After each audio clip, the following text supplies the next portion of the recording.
es que no se trata el mismo caso de uso de la misma manera en dos empresas distintas. Tenías la comisión de programática que te pintaba el ecosistema programático, te hacía el libro blanco, tenías la comisión de datos que te hacía el libro blanco de la data. Si los publishers quieren minimizar dependencia, pueden. Pero también yo creo que tienen que pensar en dos cosas. Pensar un poco más a largo plazo. Veo muchísimo cortoplacismo en España, es brutal.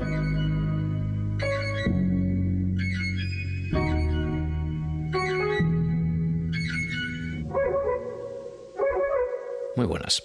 En la confluencia de 4 galaxias, marketing, datos, tecnología y derecho, hemos creado este espacio, donde entrevistaremos a DPOs, CMOs, CDOs y otras criaturas salvajes de procedencia dispar. Yo soy Sergio Maldonado y esto es Masters of Privacy en castellano.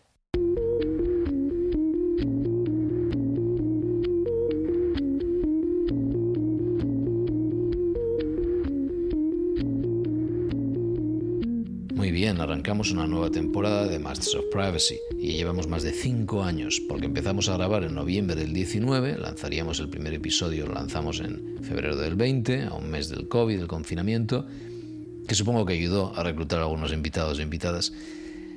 Eso sí, nos las prometíamos muy felices con el dinamismo de algunos temas, porque de aquella imaginábamos que en unos meses no habría cookies de tercera parte, habrían desaparecido en vez de multiplicarse los faldones insufribles de consentimiento, muchos datos personales permanecerían en el dispositivo local y serían las aplicaciones o webs las que solicitarían acceso a esa única versión de nuestras preferencias o intereses, y también soñaba yo, con que la identidad digital permanecería en la esfera propia y bajo el control exclusivo de cada persona.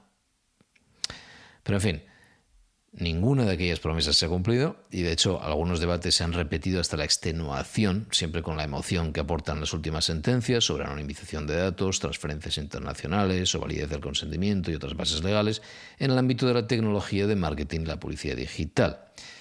Pero bien, un cambio muy anticipado que no parecía llegar nunca es el de las soluciones alternativas a las cookies para obtener ese addressability, o sin más ese conocimiento de la audiencia o esa precisión en la inversión, que en teoría debería haber llegado antes o haber sido más urgente, porque, aun con las cookies de terceros vivas en Chrome, después de toda la saga que vivimos, solo la mitad del tráfico ahí fuera, a grosso modo, les da soporte.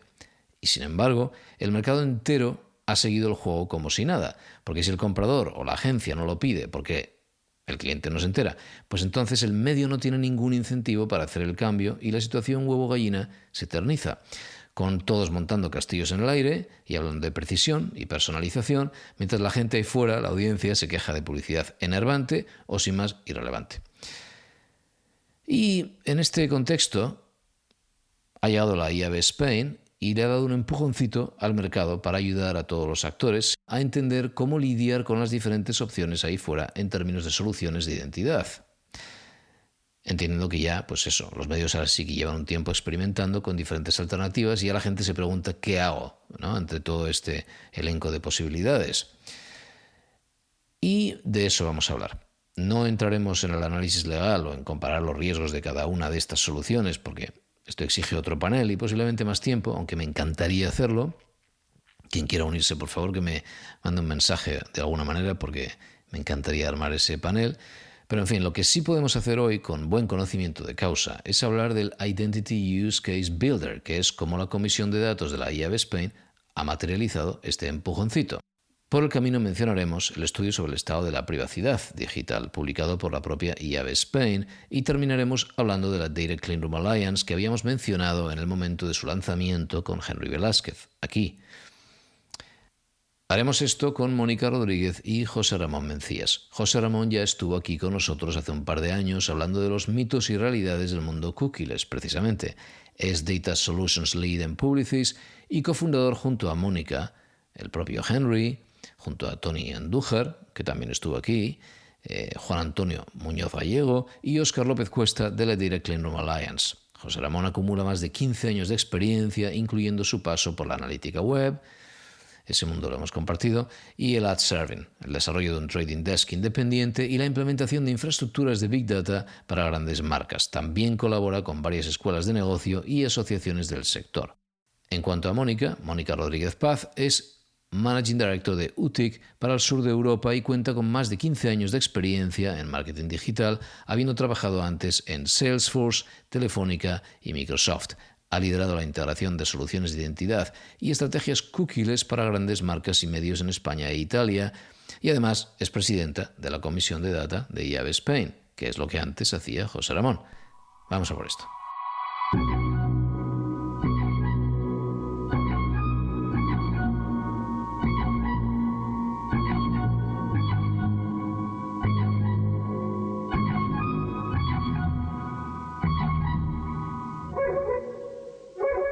Muy bien.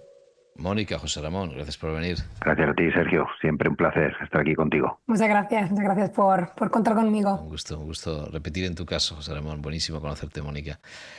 Vale, tenemos el Identity Use Case Builder, que se ha hecho que habéis trabajado mucho en ello desde la IAB, ¿no? Para encontrar soluciones de addressability. Empieza el primer anglicismo aquí ya de la llamada. Y esto tuvo como precursor este estudio que habéis hecho sobre el estado de la privacidad digital en España, que entiendo que habéis hablado. ¿Cómo fue la génesis de esto? Bueno, pues si me permites, Mónica, arranco yo y te cuento un poco, porque Mónica tuve el placer de conocerla en este proyecto y aprender muchísimo de ella.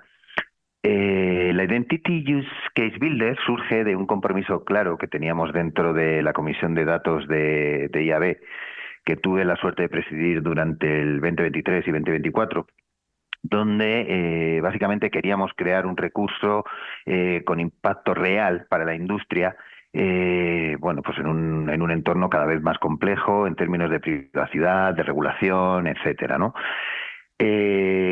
Para ello, nuestra primera misión fue comprender cuál era la percepción de la privacidad desde dos dimensiones clave, como nosotros lo entendíamos, ¿no? Primero era entender la visión de los ciudadanos, cómo el usuario final había y aceptaba el tema de la privacidad. Tened en cuenta que en 2023 llevábamos ya 5 años desde la aplicación de GDPR, y no teníamos muy claro cuál había sido el impacto real. En las compañías sí teníamos más o menos más cercanía, ¿no? de ese impacto, pero en el usuario final no lo teníamos claro, ¿no?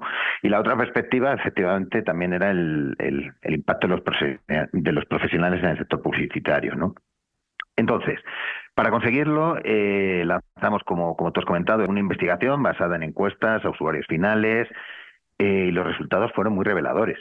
En algunos casos fueron incluso sorprendentes respecto a la percepción real de los ciudadanos. Recuerdo hace ya tiempo, ¿vale? Pero recuerdo cosas que nos sorprendieron, ¿no? Que había un porcentaje muy alto reflejaban o aceptaban que sabían que era una cookie, ¿vale? Tenían muy claro que era una cookie, pero cuando les preguntabas qué es lo que se hacía con sus datos, bueno, pues aquí ya entraban cosas súper sorprendentes, como que los utilizaba el gobierno, o que incluso los utilizaban gobiernos extranjeros, ¿no? Para tenerles controlados, ¿no? Entonces, bueno,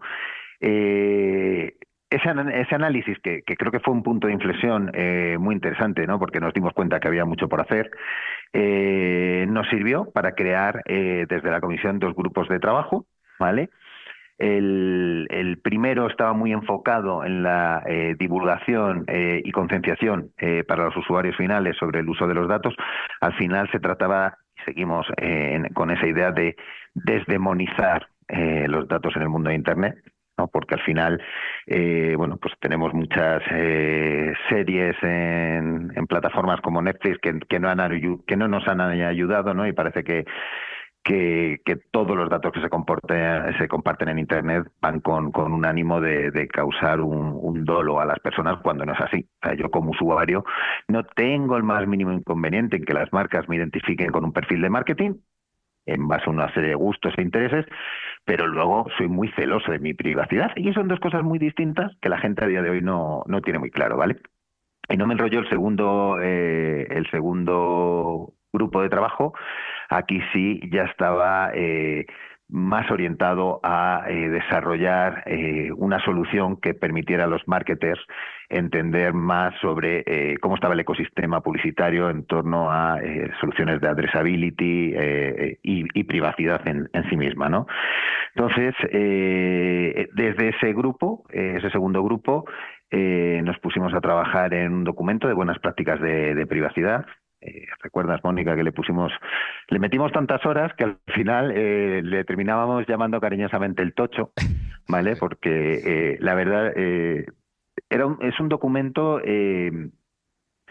yo creo que de muy fácil lectura, con un alto componente legal, pero muy bajado para que todo el mundo lo pueda asumir y entender perfectamente, un lenguaje muy accesible para todos, ¿no? Y marca muy claramente, bueno, pues que creo que el punto de partida, ¿no? En cualquier conversación en torno a los datos, para cualquier proyecto de addressability, empieza por una correcta recogida del consentimiento, ¿no? Acuñábamos la famosa frase de no consent, no party.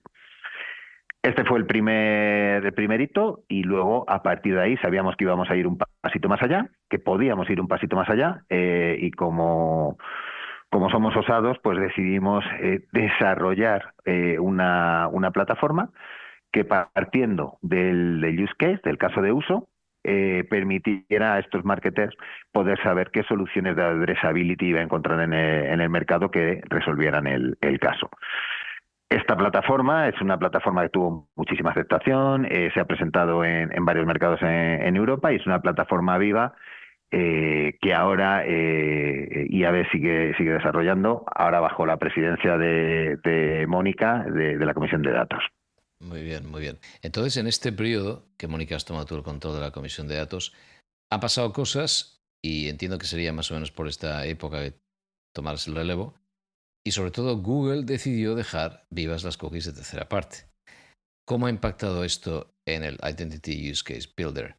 ¿O cómo la gente sigue utilizándolo? ¿Se ha actualizado y todavía es más relevante? ¿O cómo ha sido el impacto de esta noticia? Al final lo que vemos es que en el mundo de la identidad hay una fragmentación enorme. Entonces las cookies evidentemente son una parte de la tarta. Nosotros siempre decimos que esto es como jugar, sí que es un poco de boomers, pero es como jugar al Trivial. ¿Os acordáis del Trivial, no? Que sois un poco de mi quinta, un poco de boomers, pero a lo mejor los que nos oyen también lo reconocen, aunque no sean tan boomers. Y al final os acordáis de los quesitos, ¿no? De las piececitas que tenéis que ir haciendo para hacer los 8 quesitos que te hacían ganar la partida. Pues esto, el mundo de la identidad es tal cual. Entonces, en el contexto de lo que preguntas específicamente de qué pasa mientras Google mantiene las cookies, al final es una porción de esos quesitos que ya existía y se ha quedado, digamos, como estaba, pero faltan otros quesitos en la ecuación. Entonces, la parte positiva de este Identity Use Case Builder, justo lo que pretendíamos era, muchas veces hablamos de la solución y viene un pobre cliente, una marca, un director de medios y le venimos con, no, porque hay soluciones probabilísticas o determinísticas o fingerprinting y le volvemos loco. Esto es como ir a vender un coche y decirle, no, porque esto tiene 3 cilindros. Dice, pero si yo lo que quiero es un coche que me lleve de Madrid a Cuenca o de Madrid a donde sea, ¿no? Entonces, al final quisimos darle la vuelta. Vamos a partir de la necesidad del yo quiero ir de Madrid a Cuenca o yo quiero ir de Madrid a Barcelona, y de ahí vamos a ver qué coche necesitas. ¿Necesitas una bici? ¿Necesitas un triciclo? ¿O necesitas un coche todoterreno? Y de ahí vino el Identity Use Case Builder. Entonces, justo a tu punto, lo que pretendemos es poner aquí en contexto todas las tipologías de identidad. Una de ellas potencialmente, evidentemente, las cookies, que es bien conocida, pero sobre todo las no bien conocidas, que ese es el objetivo, y que el director de medios o de marketing o alguien, digamos, de negocio, partiendo desde la necesidad, pueda entender qué coche necesita para ir de Madrid a Barcelona, es decir, qué solución o soluciones le valen y cuáles son los pros and cons, que para mí yo creo que fue la parte más interesante del proyecto, que nos mojamos bastante, teniendo en cuenta de que evidentemente IAB es un contexto IAB, es decir, es agnóstico, no tiene ningún tipo de declinación comercial, pero sí intentamos poner negro sobre blanco cuáles eran los pros and cons. Entonces, volviendo a la anécdota que comentaba de Madrid a Barcelona, pues igual, a lo mejor de Madrid a Barcelona te vale el 4x4, te vale todo terreno, pero habrá pros and cons. A lo mejor el 4x4 te gasta mucho, te gasta 12 litros y no te compensa, y el utilitario pues se te queda corto y no te llega, ¿no? Entonces eso es lo que intentamos con el Use Case Builder, Y a tu pregunta, creo que ha tenido buena acogida. Como todo es algo que es una herramienta y sobre todo las herramientas, lo difícil es parirlas, pero lo que es aún más difícil es la adopción de las mismas. Y ahí es donde estamos desde la comisión, en la que ahora, digamos, tomo relevo de Joserra, en intentar mejorar esa adopción y darle más visibilidad para con el usuario final, que directamente digamos que es el director de marketing y es o el director de medios. Claro, porque por ejemplo, es muy complejo. Podéis hacer que maduren algunas que están ya bastante, que tienen mucha adopción, ¿verdad? Y profundizar en que estas ya funcionen muy bien o ayudar a que el mercado las adopte. O podéis abrir mucho más el elenco para que haya esa flexibilidad y entonces jugar con la parte de que algunas serán muy débiles en términos de volumen, en términos de capacidad de integración, etcétera. Es complicado, lo veo complicado. Entonces, en esas permutaciones de opciones, por ejemplo, yo voy al Case Builder, ¿no? Yo le decía a José Ramón al principio, joder, me salen todas. ¿Sabes? Te decía, ¿verdad? Me salen todas. Ahora no, ahora llego a situaciones cuando pruebo así que me sale ninguna. Entiendo porque lo que estoy pidiendo ni siquiera exige identity. Por ejemplo, estaba buscando en podcasts, como no, awareness como propósito final de una campaña, como anunciante buscando awareness y buscando no sé qué otro parámetro puse en la primera selección y claro, a lo mejor he pensado, claro, estoy haciendo awareness en podcasting. Y escogí Walled Garden, entendiendo que estaba pensando en Spotify. Y claro, estoy cerrado a Spotify, entiendo que no hay ninguna identity cross y por eso no me da ninguna. Pero por ejemplo, ahora mismo se ha utilizado el parámetro, por ejemplo, en lo que nos atañe mucho aquí, ¿no? De privacy, compliance o de riesgo en cuanto a cumplimiento dentro de la selección. ¿Hay algún parámetro que diga, porque esto, por ejemplo, pues no lo he vivido, tampoco he jugado tanto con ello? Me falta tu tutorial, José Ramón. He prometido de ir ahí mano a mano viendo.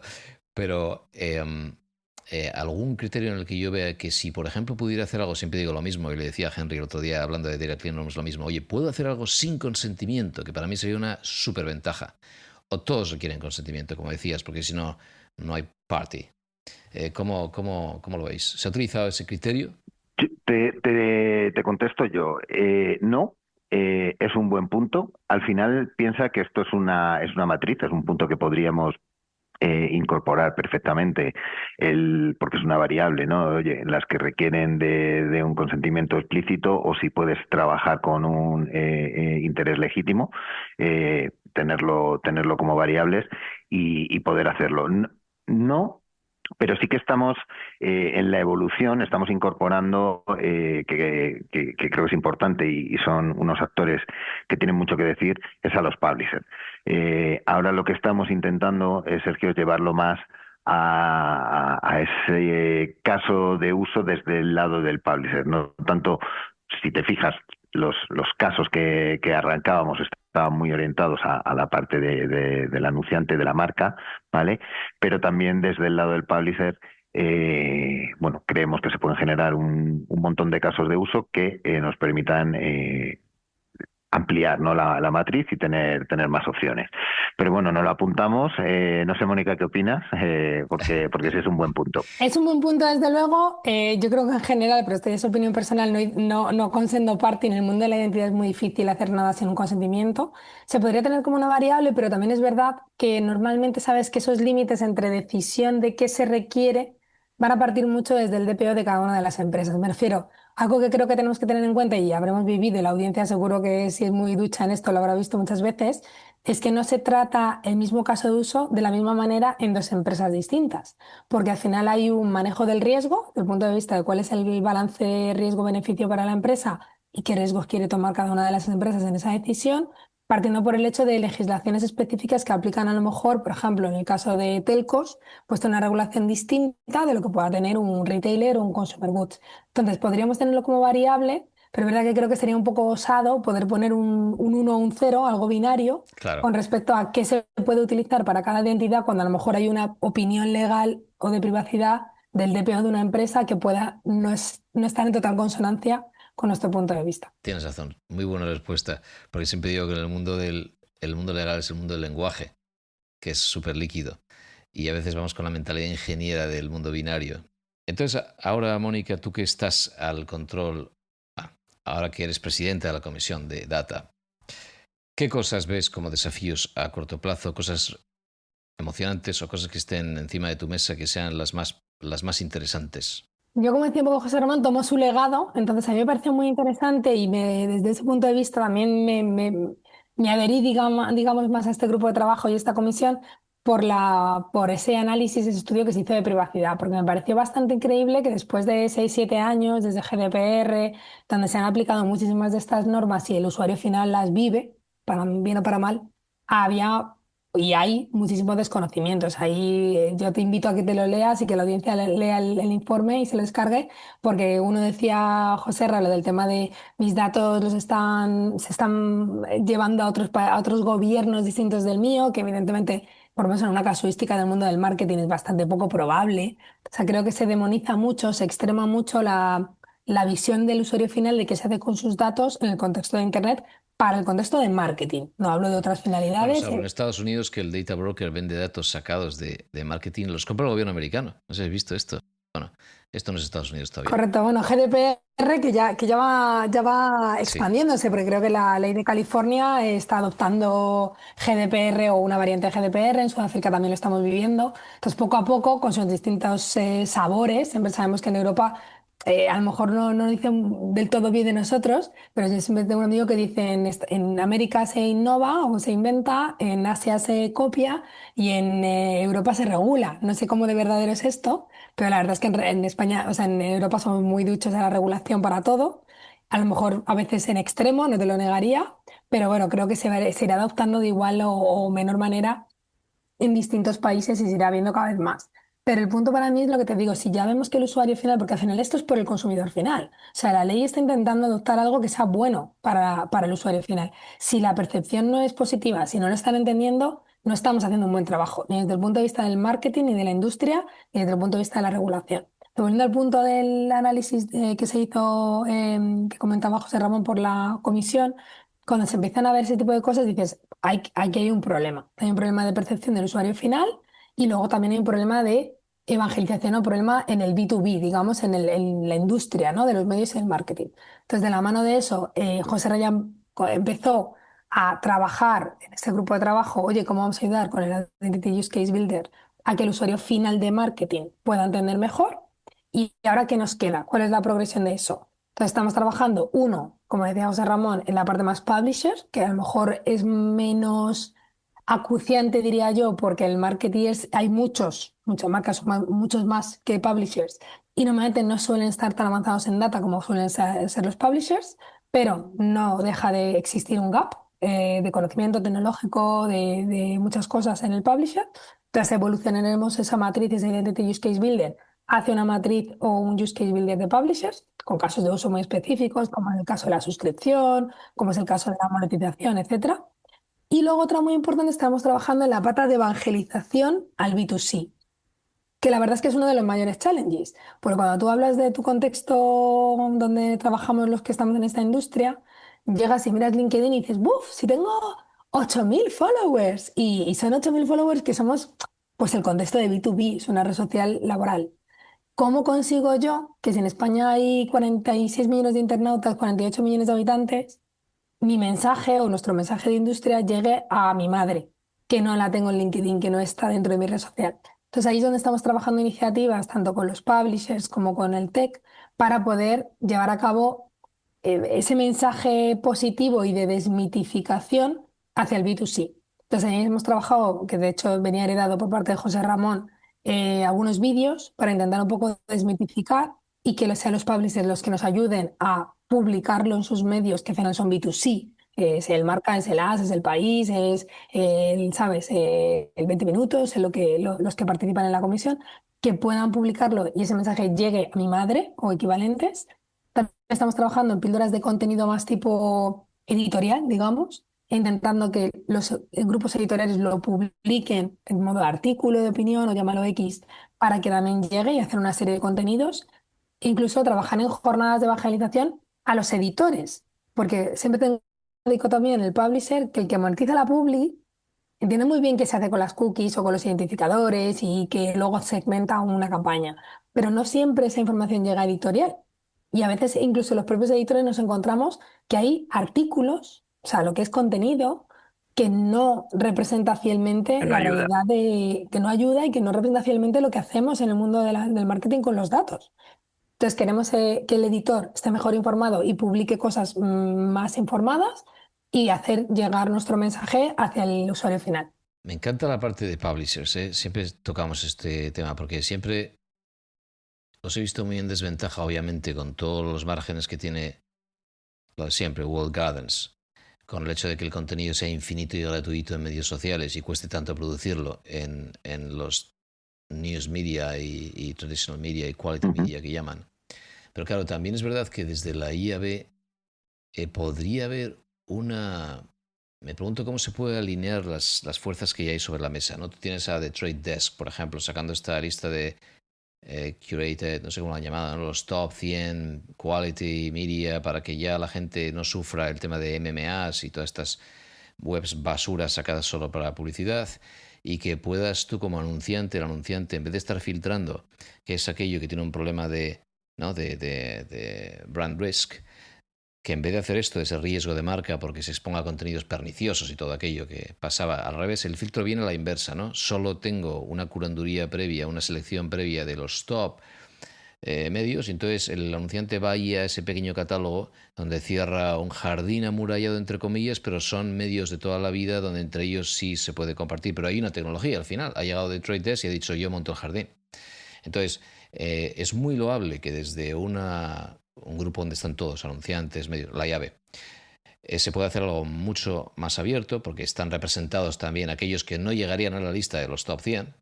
Pero claro, yo llego al medio, ¿no? Y yo tenía bastante obsesión con esta idea de que me parece importantísimo que sobreviva el periodismo. Me parece fundamental en democracia. Y obviamente el periodismo necesita publicidad. Y cuando vas al medio, el medio al final, primero, como tiene tan pocos recursos y vive tan al día, y lo hemos mencionado alguna vez por aquí, en alguna entrevista, y todos hemos trabajado dentro de unos cuantos de estos grandes en España y hemos vivido los proyectos y los hemos comparado con otras entidades, al final ves que cuesta muchísimo llevar algo que esté bien pensado a largo plazo, que requiera mucha inversión tecnológica. Hay equipos muy buenos, por supuesto, ¿no? En muchas de estas empresas que conocemos, pero cuesta hacer cosas, cuesta hacer pilotos. ¿Veis forma desde la IAB a ayudar un poco a los medios para que se abran a cosas un poquito más atrevidas y no siempre a ir a rebufo de lo que se les tira encima para que funcione el próximo mes o los próximos 3 meses y sin embargo trabajen en algo mucho más interesante a largo plazo y no ser víctimas incluso de un DSP o una plataforma ya de AdTech? Bueno, yo creo, Sergio, que la pregunta es... tiene miga, ¿no? La pregunta tiene miga.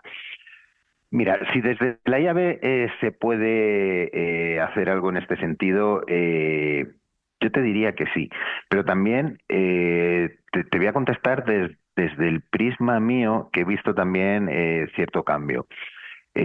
Cuando empezamos este proyecto en el 2023, y yo vengo colaborando con IAB en distintas comisiones a lo largo de mi trayectoria profesional, pues, te diría casi desde el 2008, soy un poco abuelo. Pero siempre se ha trabajado en comisiones muy en silos. Tenías la comisión de programática que te pintaba el ecosistema programático, te hacía el libro blanco, tenías la comisión de datos que te hacía el libro blanco de la data, tenías la de social media, tenías la de publisher, y se trabajaba se trabaja muy, muy en silos. Una de las cosas que a mí me gustó de nuestro proyecto es que fuimos un poco transgresivos en ese sentido, de juntamos dos comisiones. Juntamos a los equipos de legal, que en ese momento estaba Miguel Larrán, que se sumó inmediatamente a la iniciativa, y figuras como la de Henry Velázquez, que también estuvieron dando esa patina, ese barniz que necesitábamos para un proyecto de este tipo.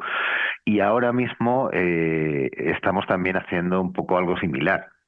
Vamos a llamar a esa puerta de la comisión de publishers, donde también podemos encontrar redes publicitarias y podemos encontrar actores de distinta índole, y vamos a decirles, oye, sumaros a esta iniciativa. En las dos direcciones, en la dirección de los use case para la herramienta, y en la dirección de, oye, os necesitamos, levantamos la mano, os necesitamos para que nos ayudéis a divulgar este contenido que llega al usuario final, ¿no? Vosotros al final sois el altavoz. Entonces yo creo que la confluencia de distintas comisiones, el juntar a perfiles, pues perfiles técnicos con perfiles más de negocio, etcétera, creo que pueden salir iniciativas como la que en su día lanzamos nosotros, que creo que es muy innovadora, creo que es algo que realmente estás aportando un valor diferencial. Eso es un poco mi opinión en este sentido. Muy bien, vale. Pues Mónica, Yo, si quieres, sí, sí, te doy otra visión. O sea, por un lado, desde luego, cada vez vemos una tendencia positiva, pero ahí lanzo ahí un poco un mensaje, a lo mejor un poco, luego ya tú consideras cómo gestionarlo desde un punto de vista, digo, de la entrevista, pero lanzo un mensaje de cada uno tiene que forjar su propio destino. Lo digo por lo que comentas de los publishers. Yo no veo de forma homogénea. Yo llevo sur de Europa, Italia y España, bueno, tienen parecido, no siempre son tan parejos como nos parece, pero sí veo, por ejemplo, comportamientos en Francia, en Alemania. Entonces, yo veo que hay en otros países donde los mismos publishers, no los mismos, pero grupos editoriales de igual calado o de igual porcentaje o que pueden tener, entienden, más o menos son las mismas problemáticas, se comportan de forma distinta a los españoles. Entonces, si los publishers quieren minimizar dependencia, pueden, pero también yo creo que tienen que pensar en dos cosas. Pensar un poco más a largo plazo. Veo muchísimo cortoplacismo en España, es brutal. O sea, somos presos absolutamente del business case. De si no me van a entrar 2 euros, no pongo uno. Y eso tiene sentido. O sea, yo soy muy fan del business case, todo tiene que tener un motivo de negocio, pero el business case no tiene que ser mañana o no tiene que ser pasado mañana. Tienes que pensar si a medio o largo plazo sale positivo. Y aquí creo que eso sí que no lo veo en los business cases o lo que me piden o lo que veo en España. No se habla del coste de oportunidad, del cost of doing nothing. Eso no se evalúa, solo se evalúa el baseline, es lo que tengo, me invento 1 millón de euros o 1.000 millones, me da igual, y desde ahí cuánto puedo incrementar. Pero lo que no están entendiendo es que si siguen estando a la deriva de muchas cosas, lo que va a hacer no es que vayan a incrementar, es que van a decrecer. Entonces, eso creo que es algo que deberían, es muy americano, lo del cost of doing nothing, lo sé, pero veo en otras geografías fuera de España, en Europa, que sí se aplica mucho más y hay una visión un poco más largoplacista.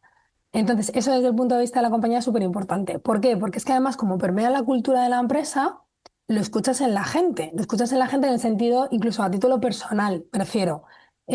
Adivina tú si yo voy a estar aquí de aquí a 3 años. ¿Cómo me voy a poner a pensar si en 3 años vamos a hacer algo distinto? Claro, si la gente piensa que hay una volatilidad tan grande de las decisiones de sus propios puestos de trabajo, la gente solo piensa en corto.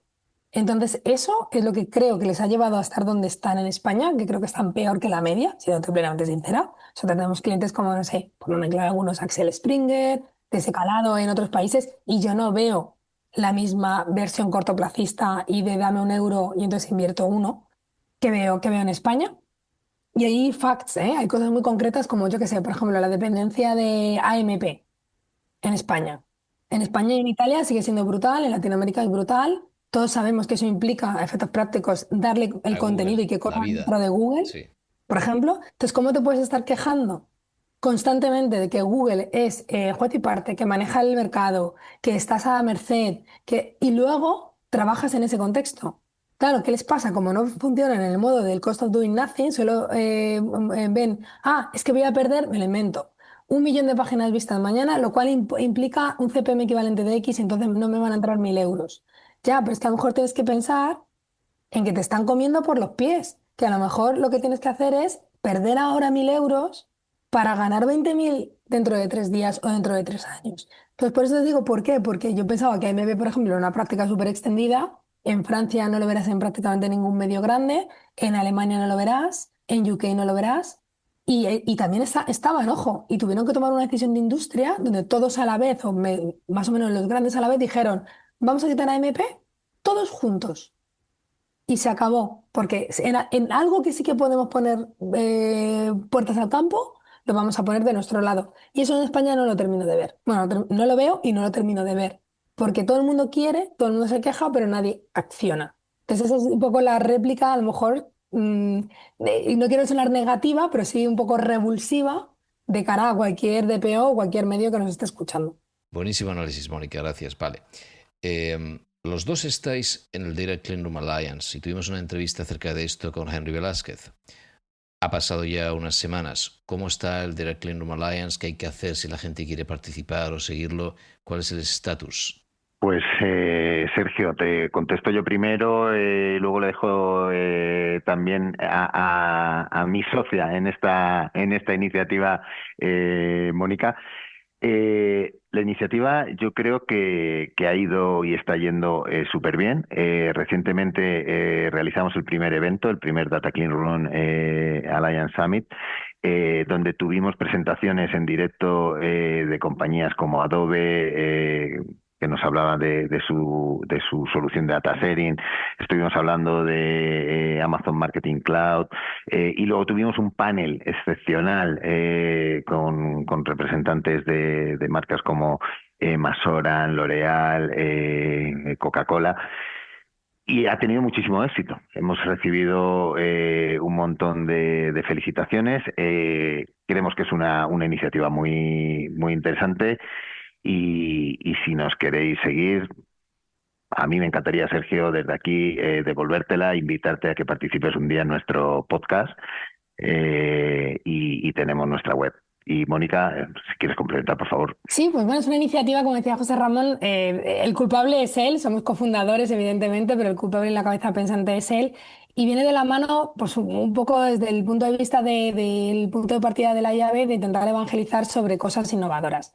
Entonces, yo Data Clean Room como tal, como tecnología, es algo que llevo escuchando muchísimo tiempo, pero yo el otro día en ese evento que comentaba José, esa quedada, teníamos unos 60, 70 personas en la sala y así preguntamos, dijimos, ¿cuántos habéis visto un Data Clean Room? ¿No? Yo vengo de vender Ninguno. soluciones de CMS, soluciones de personalización, soluciones de DMP, de CDP. El que más o el que menos ha visto una demo, ¿no?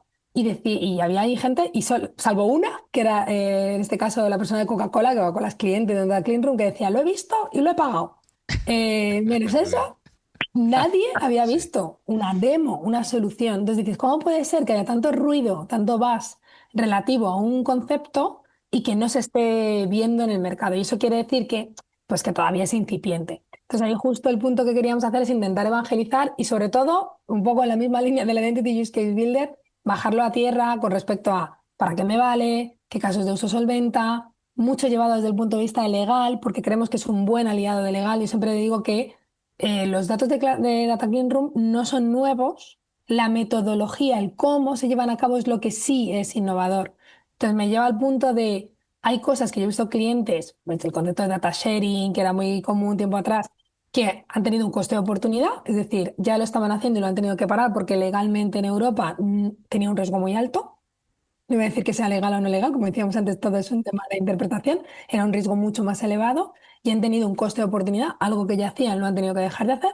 Y otros que nunca se atrevieron, nunca lo hicieron, gracias a poder tener una tecnología de estas características, su DPO, su persona de privacidad, baja el riesgo de ese caso de uso porque encripta, porque la aísla, por todas las cosas que hace ese tipo de tecnologías y te permite abrir una ventana de oportunidad para negocio. Entonces, ese es justo el objetivo que buscamos, entender los casos de uso, listarlos, poder poner negro sobre blanco y ayudar a que permee en el ámbito del marketing para que se abra más casos de uso que a lo mejor a día de hoy están muy parados. Muy bien. Sí, bueno, y aquí llevamos, en la audiencia de este podcast ya hemos dado mucho la paliza, la verdad, con Direct Clean. Nos llevaremos, no sé, 5 o 6 episodios entre los dos canales, ya Wow. desde hace sí, Uh-huh. desde hace, no sé, un par de años o 3 años.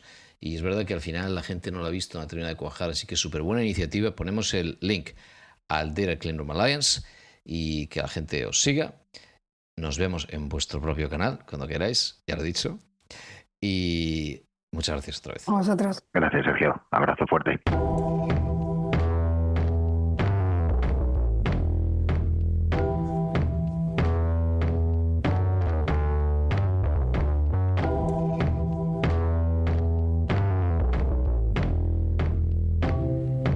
Hasta aquí hemos llegado. Hoy podrás encontrar más información sobre este episodio en mastersofprivacy.com, accediendo a la sección en castellano. Ahí encontrarás además algunos materiales complementarios e incluso eventos periódicos. También puedes seguirnos en Blue Sky o LinkedIn si te apetece. Gracias y hasta la próxima.